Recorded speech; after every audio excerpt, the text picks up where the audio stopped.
Hi, I'm Laura Mize, pediatric speech-language pathologist, and welcome to TeachMeToTalk.com's Therapy Tip of the Week.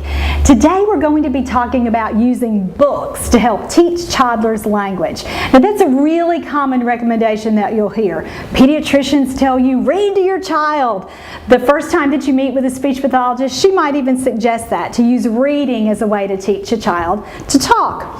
What happens when your kid doesn't like books? That makes it really, really hard, doesn't it? Let me just tell you that so many of the children that I work with developmental delays don't like books either. And so it's really a pretty common issue that we have to tackle. And it's not one that's insurmountable. You can do this at home with your child, and let me teach you some easy ways to hook a child's attention and get them a little more able to sit with you and engage with you with a book. One of the first things that I do and that I talk about to parents of the children that I see is picking books that have real photographs as opposed to cartoon drawings.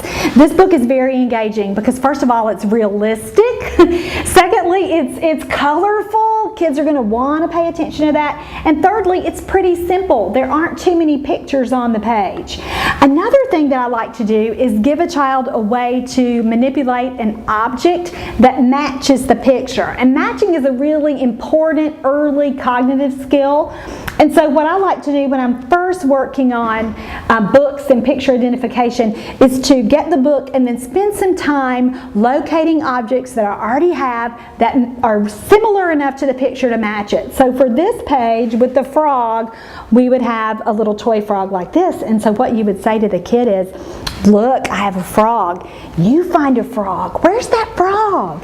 And then you're going to take your child's hand, or hopefully finger, but if he won't do it with his finger, go ahead and take his hand and help him find it, and you're going to match the frog.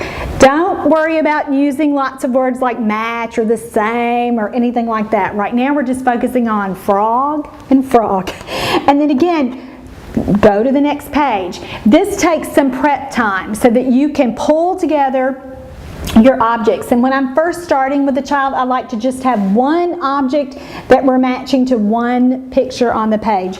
Over time, you'll develop it so that, like for this page, I would have a baby, a duck, and a banana, and I'm saying, where's the banana? Let's find the banana.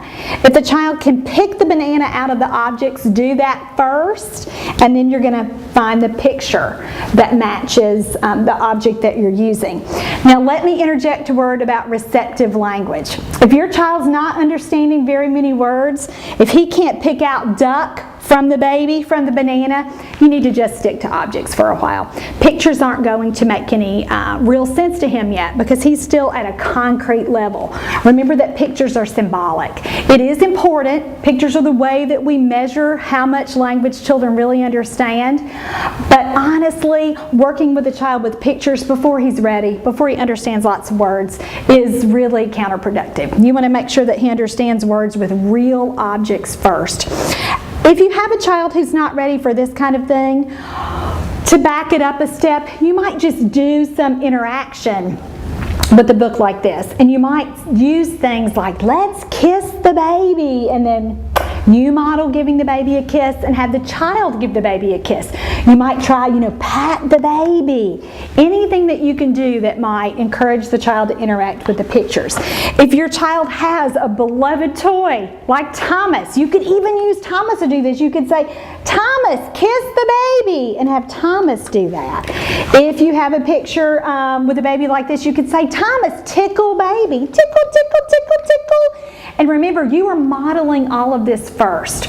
You're first going to tell your child what to do, and then show him what to do, and then lastly, help him do it. So you might take Thomas and do that first. If your child doesn't want you to hold this Thomas, get two Thomases, use two trains, do anything that you can to make it easier for your child to pay attention and participate.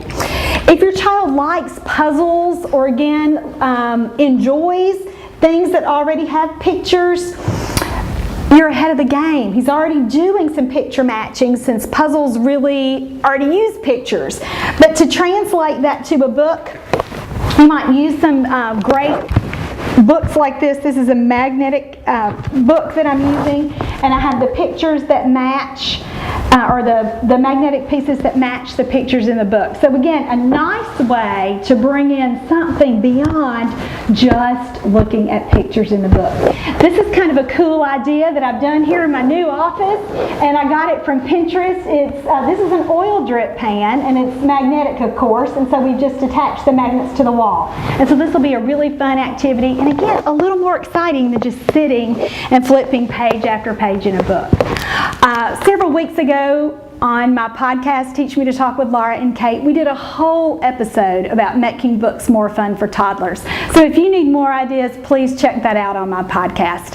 That's all for this week. Thank you so much for joining me. I'm Laura Mize, pediatric speech language pathologist, and this was TeachMeToTalk.com's Therapy Tip of the Week.